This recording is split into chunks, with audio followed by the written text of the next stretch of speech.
At 3:10 that Thursday afternoon, I was sitting in a glass conference room on the ninth floor of Fairmont Medical Systems in Charlotte, staring at my division vice president while he tried to make ruin sound respectable.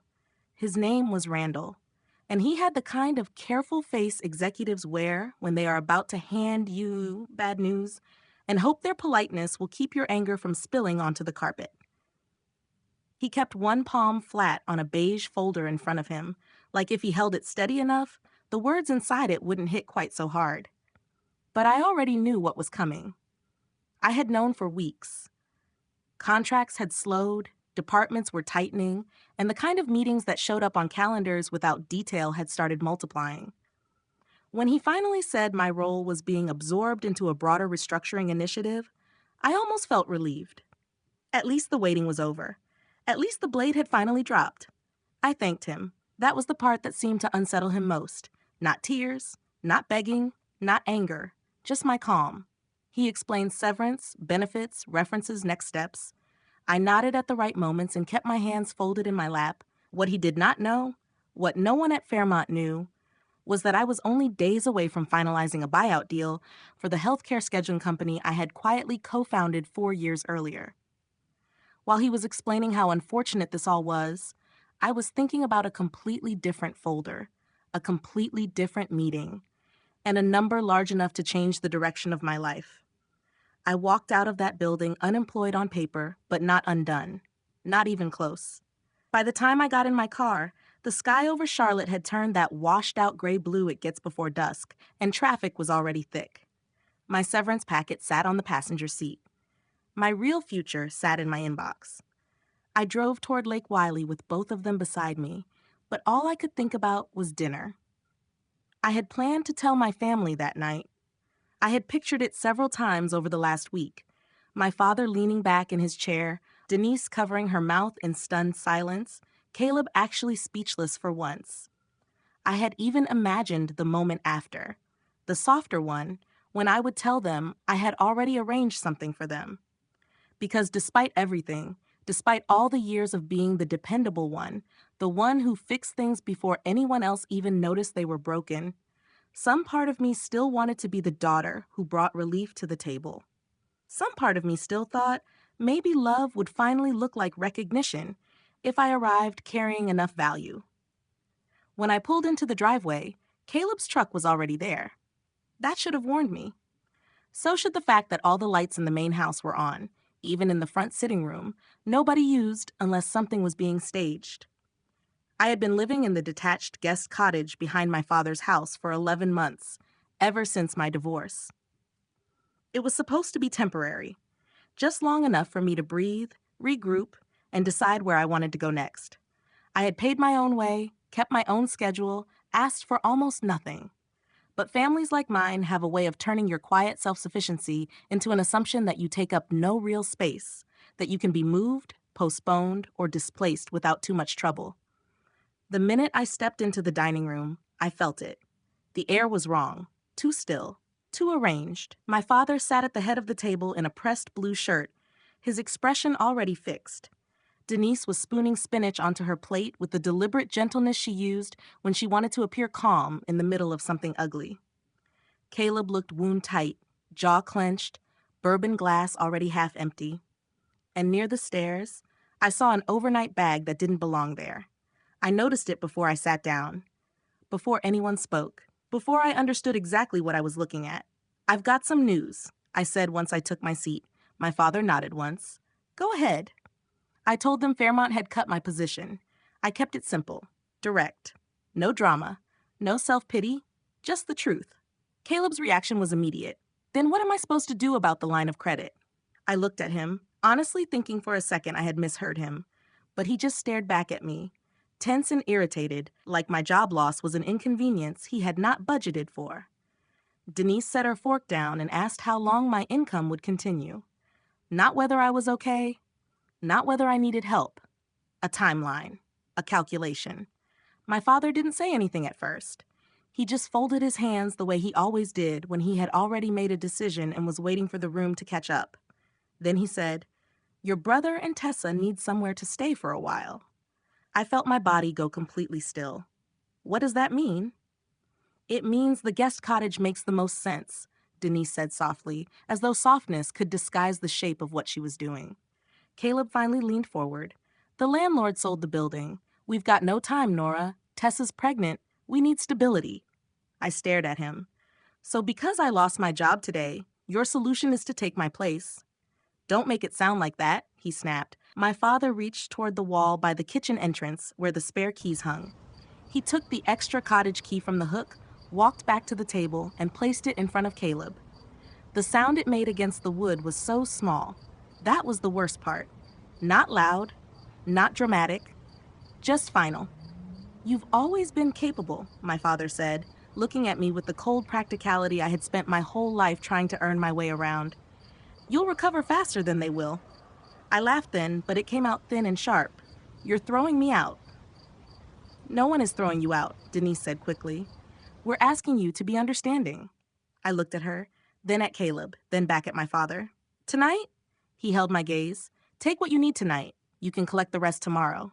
That was the moment something inside me changed. Not shattered, not exploded. Changed. All evening, I had been carrying my secret like a gift I intended to unwrap in front of them. But now, sitting there with my job gone, my place handed to my brother, and not one person at that table asking whether I was all right, I understood something with brutal clarity. They did not love my strength. They depended on it. They budgeted around it. They built their emergencies assuming I would be the floor beneath all of them. I stood up without another word. I walked out to the guest cottage, packed one suitcase, one laptop bag, and the leather case holding documents they would never know had almost saved them. And as I zipped that suitcase shut, I remember thinking only one thing. They have no idea what they just lost. I drove across Charlotte with one suitcase in the back seat, my laptop bag on the passenger floor, and a silence in the car so complete it almost felt physical. The roads were still busy, headlights sliding past in long white streaks, people going home to ordinary evenings, ordinary dinners, ordinary conversations that did not end with a father handing your place to someone else, like you had already been edited out of the family. I kept both hands on the wheel and stared straight ahead. I did not cry. That is the detail people always imagine wrong. They think betrayal arrives with tears, with shaking hands, with dramatic phone calls made from the side of the road. Mine arrived as clarity, cold, clean, and strangely steady. By the time I turned into Elise Navarro's building in Plaza Midwood, I already knew one thing with absolute certainty. I was never going back to that house as the same woman who had left it. Elise opened the door before I even knocked a second time. She took one look at my face, then at the suitcase, and stepped aside without asking a single useless question. That was one of the reasons I had trusted her for 12 years. Elise understood that some nights, the kindest thing a person can do is make room before asking for explanations. Her condo smelled like jasmine tea and sandalwood candle wax. Soft jazz was playing from a speaker near the kitchen, and under any other circumstances, it would have felt like the safest room in the world. That night, it felt like the first place I had landed after being pushed from a moving vehicle. She took my bag, pointed toward the guest room, and asked only, "Tea or whiskey?" I almost laughed at that. "Tea first," I said. "Then maybe whiskey." She nodded and put the kettle on. We sat at her kitchen island 10 minutes later with steam rising between us, and I told her everything from the top. Fairmont, Randall, the restructure, the dinner table, Caleb's question about the line of credit, Denise asking how long my income would last like she was assessing a damaged investment, my father taking the guest cottage key off the hook and setting it in front of Caleb. When I got to that part, Elise closed her eyes for a second and shook her head slowly, like she was trying not to say the first furious thing that came to mind. "They really did it," she said. "They really looked at you after hearing you lost your job and decided that was the night to make you disposable." I stared into my cup and said, "Not disposable. Convenient." There was a difference, and we both knew it. Disposable people are thrown away because they have no use. Convenient people are pushed aside because everyone assumes they'll survive the shove. For a minute, I said nothing. Then I reached into my leather case, pulled out the acquisition packet, and slid it across the counter to her. She looked down at the cover page, then back at me. "Nora, she said slowly. What is this? I told her about Clarity Grid. Not the version she already knew in broad strokes, but the full truth of it. The late nights, the first contracts, the product build, the hospital pilot programs. The way Ian and I had kept it deliberately quiet while we scaled it. The Denver buyer, the valuation, the letter of intent. I told her the number. I watched her go still. You were going to tell them tonight? She asked. Yes, I said. At dinner. She looked at me for a long moment, then sat back in her chair like the answer had physically hit her. Oh my God, she said softly. They threw out the one person at that table who was about to save all of them. I nodded because that was the ugliest part. Not that they had hurt me. They had done that before in smaller, more survivable ways.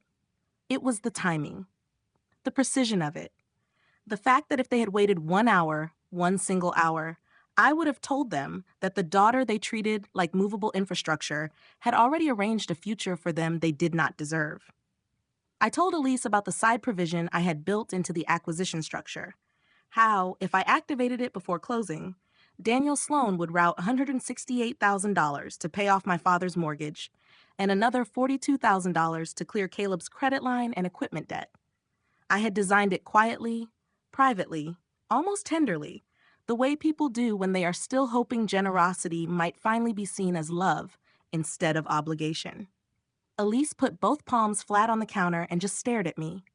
Nora, she said, you were literally walking into that dinner carrying a miracle. I gave her a tired smile. Apparently, I said, I should have led with the miracle. I slept in her guest room that night with my phone face down on the dresser, and my mind turning over the same image again and again. My father's hand placing that key in front of Caleb.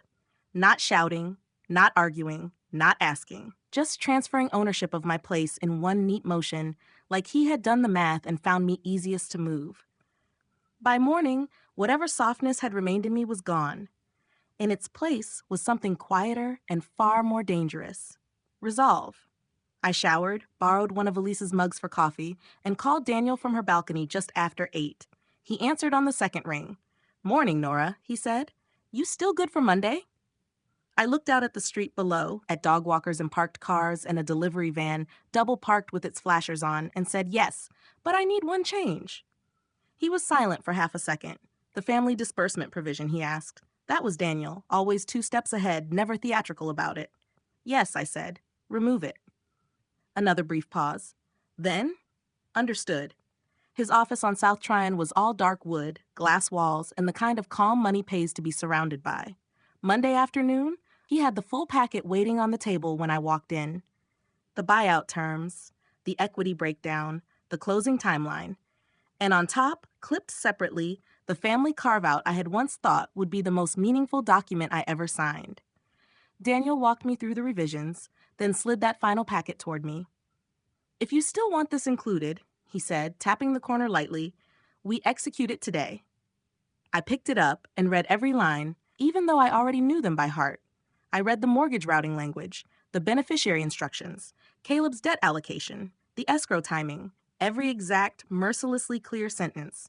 Then I set the pages back down on the table and looked directly at him. Remove it, I said again. Daniel held my gaze for a beat, then nodded once and pulled the document back. No speech, no moralizing, no question about whether I was acting emotionally. Good attorneys understand that some decisions are not rash just because they are painful. He drew a diagonal line across the top page, wrote void in neat capital letters, and set it aside. I watched him do it and felt something in my chest loosen for the first time since Thursday night. Not joy, not revenge, relief. Like I had finally set down a burden I'd been carrying so long I had mistaken it for part of my body. I signed the remaining papers, answered his questions, initialed where he pointed, and left 40 minutes later with the revised deal intact, and my family removed from every future I was building. When I stepped back out onto the sidewalk, the city looked exactly the same as it had when I went in. Cars moved, lights changed, people hurried past with coffee cups and phones pressed to their ears. Nothing visible had changed, and yet everything had. My father still did not know what he had lost. Caleb still thought help disappeared because markets shifted or lenders got difficult or life turned unfair without warning. They still believed the floor beneath them had always been there on its own. But I knew better now. I knew exactly what I had almost given them, exactly what they had thrown away, and exactly what I was no longer willing to be. By the time I got back to Elise's that evening, I didn't feel broken. I felt finished, and that, I was beginning to understand, was much more final. The weeks that followed were the quietest weeks I had lived through in years, and that silence told me more about my family than any shouting ever could. At first, nobody called to apologize. Nobody called to ask where I was sleeping, whether I had eaten, whether I had figured out what came next after losing my job and being pushed out of the guest cottage in the same night. What came instead were practical messages disguised as concern, the kind people send when what they really miss is your function. My father texted me 2 days after I left. Just 3 words. Call the house. Are you okay? Not, we need to talk. Not even. This went too far. Just an instruction, as if I were still expected to report back on command. I read it while sitting at Elise's kitchen counter with my laptop open and a half-finished list of Denver housing options in front of me. Then I locked my phone and went back to comparing lease terms. What my family did not know was that I had spent years building quiet systems underneath their lives. Not dramatic gifts, not the kind of help that gets tearful speeches at Christmas, the dangerous kind. Invisible help, the kind that becomes structural. 3 years earlier, when my father refinanced the house after a bad investment in a marina development he should never have touched, I had arranged a secondary payment stream through a financial servicing account linked to one of my holding entities.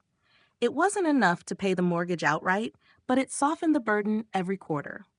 Not once, not temporarily, repeatedly, quietly, enough to keep pressure off when property taxes rose, when insurance jumped, when unexpected expenses somehow kept happening to the same people.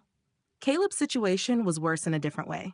His restaurant had always been one busy season away from collapse, and one flattering story away from him believing he was a misunderstood genius. I had already taken myself out of the official paperwork, but there were still 2 backup mechanisms connected to vendors and financing that protected him when his cash flow dipped below the line. I had not realized, until I sat in Elise's condo with a spreadsheet open and my jaw tight, how much of their stability still had my fingerprints on it. So I began removing them, not recklessly, not emotionally, methodically. I canceled the quarterly transfer linked to my father's housing account. I sent the required written notices. I removed the service authorization attached to Caleb's obligations. I withdrew from vendor contact chains, secondary alerts, and backup payment permissions. Each step took minutes. Some took less than that. A few clicks, a digital signature, a confirmation email. That was the part that almost made me laugh. For years, I had carried their emergencies like sacks of wet sand, and in the end, removing myself from the machinery of their lives took less time than ordering takeout. I remember sitting there after the last confirmation came through, staring at my screen, feeling the oddest combination of grief and calm. It wasn't that I wanted them to suffer. That was the lie people tell themselves about women who stop overfunctioning. It wasn't revenge. It was exposure. I was done allowing my labor to disguise their weakness. The first real sign came from Caleb. He called on a Tuesday evening, right around 6:40, which told me he had waited until after the dinner rush to make the call. Even in panic, my brother preferred to sound controlled. I watched his name flash across my screen and let it ring twice before answering. His voice came in too light, too friendly, like he was trying on warmth because his usual arrogance wasn't getting traction anymore. "Hey, Nori," he said, using the nickname he only pulled out when he needed access to something. "Quick question. Did you change anything on the restaurant side?" I leaned back against Elisa's couch and looked out the window at the city lights beyond the balcony. "What do you mean?" I asked, though I already knew. He exhaled hard. "I mean the equipment people are suddenly acting weird. One supplier froze an extension, and the lender's office says they need updated guarantees. Did you pull something?" There it was. No apology. No mention of the night I was thrown out. No shame. Just the instinctive crawl back toward the person who had kept the ceiling from falling in. I let the silence stretch long enough for him to feel it. Then I said, I stopped covering what was never yours to assume. For a second, he didn't answer. Then his tone sharpened. So you're punishing me now? I almost laughed. No, I said. I'm simply no longer participating. Then I hung up. My stepmother tried a different strategy. Denise called 2 days later in the late afternoon when she knew I was most likely to answer because I had always been most reachable in the space between work and evening. Her voice was soft, careful, arranged. Nora, sweetheart, I just think the family is under a lot of stress right now, she said, as if stress had materialized in that house from nowhere and not from years of entitlement and bad decisions cushioned by my silence. I said nothing. She continued anyway. Your father is worried. Caleb's under pressure. Tessa is emotional. This is not the time for division. That sentence sat between us for one long, ugly second. This is not the time for division. As though division had begun with my withdrawal, not with them taking my home on the same night I lost my job. Denise, I said finally, you all seemed very comfortable dividing things when it was my life being redistributed. She inhaled sharply. Then she did what people like her always do when truth enters the room. She reached for tone. I think you're being unfair. I stood up, walked into Elise's kitchen, and stared at my own reflection in the dark microwave door. No, I said quietly. For the first time, I'm being accurate. After that, the call slowed. The silence changed shape. It became heavier, more watchful. I knew what that meant. My family was beginning to feel the absence of things they had never properly identified while they were receiving them. Bills landing harder, lenders sounding colder, deadlines getting less flexible, systems straining where I used to absorb impact before anyone else noticed the crack. That was always the thing about being the hidden support in a family. Nobody praises the beam until the house shifts. They just look around in confusion and ask what changed, never realizing the answer is a person. Meanwhile, my real life kept moving forward. Denver's legal team finished diligence. Ian and I finalized the transition schedules. Daniel sent revised drafts with fewer red marks each week. And for the first time in months, every hour I spent working belonged entirely to a future that included me in it. I signed a short-term lease near Lodo. I priced out movers. I started building consulting terms for the post-acquisition integration team. At night, after Elise went to bed, I would sit at her dining table with a lamp on low and imagine what it might feel like to live somewhere no one saw me first as a solution. The closing came on a gray Wednesday afternoon. Daniel's email arrived at 3:17 p.m. with a subject line so plain it almost made me smile. Confirmed. That was all. No exclamation point, no unnecessary flourish, just the one word followed by the wire confirmation and final settlement documents. I opened the attachment and saw the number sitting there in black text, clean and real and final. My share. My future. My proof. I read it once, then again, not because I doubted it, but because some numbers are too large to belong to your life until you force yourself to see them twice. Then I closed the laptop, sat back in the chair, and let the room go quiet around me. The strange thing was, I didn't feel triumphant. I felt free. Not because I had won. This was never about winning. It was because for the first time in my adult life, there was nothing tied to that money that belonged to people who had mistaken my loyalty for permanent access. The house was not being paid off. Caleb's debt was not being erased. No family miracle was waiting in escrow. The life in front of me was mine from the first dollar to the last. And somewhere across the city, whether they understood it yet or not, the people who had built themselves on my reliability were finally beginning to learn what their world cost without me in it. It was 11 days after the wire hit when my father finally came to see me in person. Not call, not text, not send one of Denise's careful messages wrapped in concern and missing the point. He showed up himself.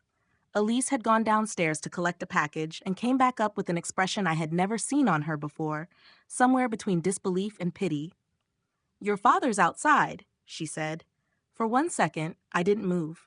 I just sat there at the dining table with my laptop open, a marked-up transition document glowing on the screen, and let those 3 words settle into the room. My father did not show up. He summoned. He instructed. He expected the world, and the people in it, to come into alignment around whatever decision he had already made. So the fact that he was standing outside someone else's condo, waiting to see whether I would agree to speak to him, told me before I ever opened the door that something fundamental had shifted.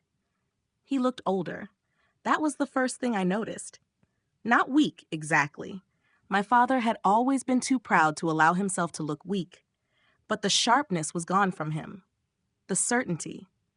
He stood in the hallway with his hands in the pockets of his coat, shoulders slightly bent, like the weight he was carrying had settled somewhere between his neck and his chest and refused to move. For a moment, neither of us spoke. Then he said, "I'd like to talk to you." No command, no preamble, just the plainest sentence I had ever heard from him. I stepped aside and let him in.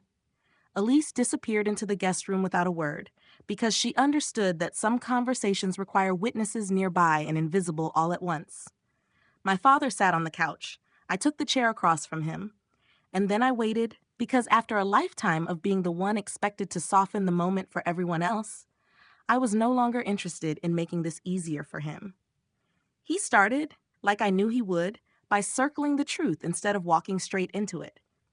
He talked about the bank first, about calls, about reviews, about things not adding up the way they used to. He talked about Caleb's lender taking a harder line, about 2 vendors refusing to extend terms, about the house payment feeling tighter than expected. He did not say my name much. He did not look at me directly while he was speaking.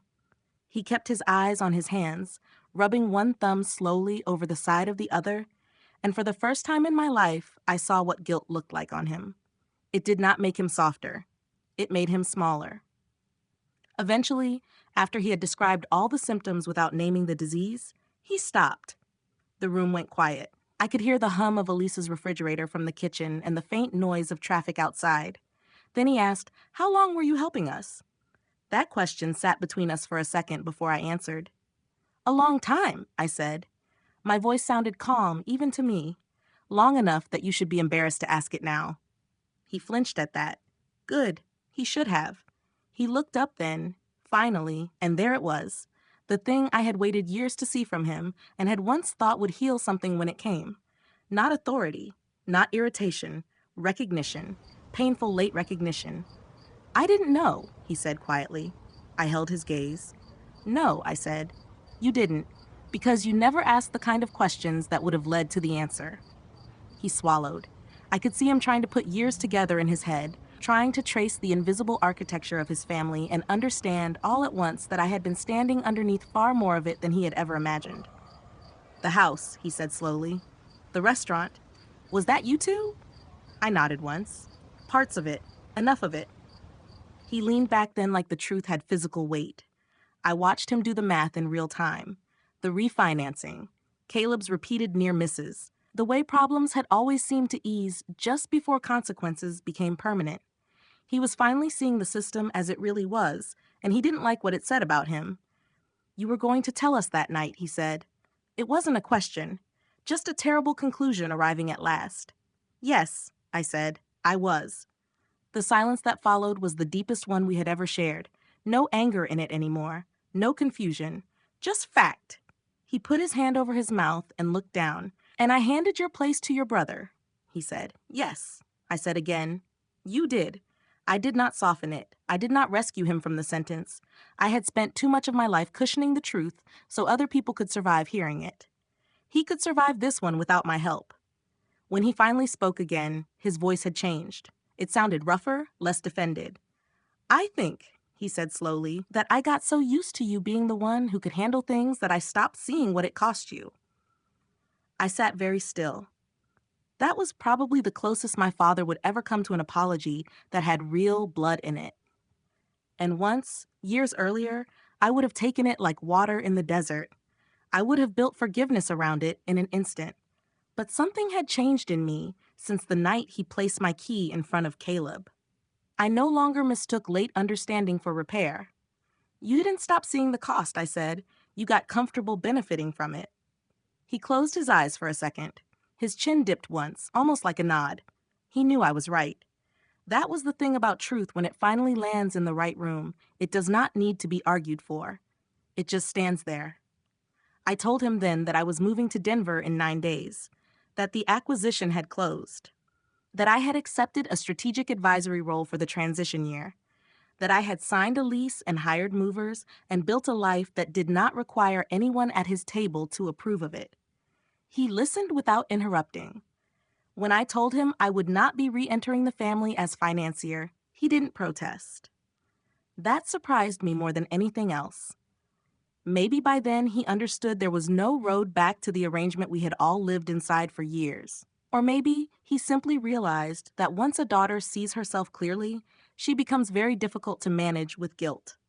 He asked one practical question about the bank, and I answered it because knowledge is not the same thing as rescue.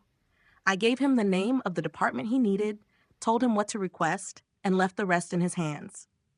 Caleb, I said, needed a real turnaround plan, not another invisible subsidy. My father nodded like a man receiving instructions for a machine he had spent decades assuming ran on its own.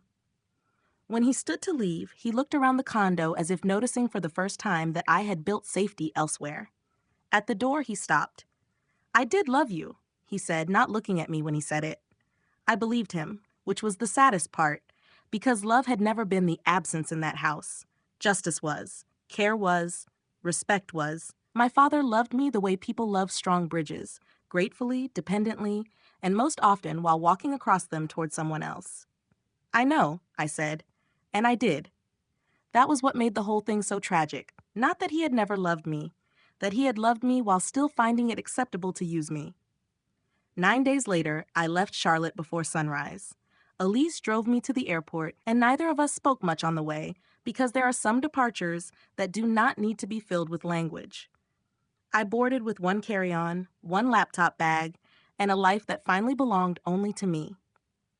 When the plane lifted off, I looked out the window at the city getting smaller below me and felt no urge to look back for any specific house, any specific street, any version of the woman I had been there. Denver met me with sharp air, clear light, and the strange peace of a place where no one knew my history as a role before they knew me as a person.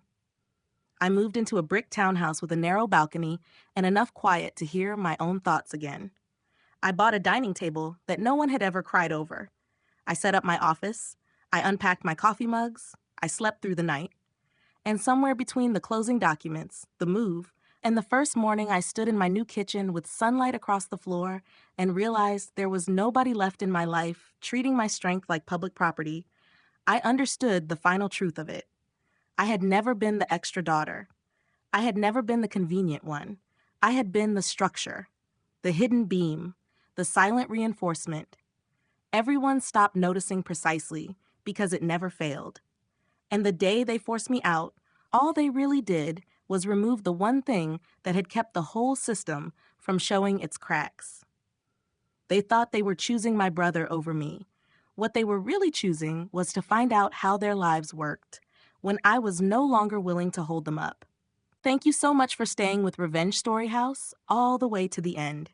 Your time, support, and every single listen truly mean the world to this channel. If this story touched you, shocked you, or made you think, please leave a comment below. I'd love to hear your thoughts. Don't forget to subscribe, click the bell icon, and stay with us for more powerful stories. Until the next story, take care and see you soon.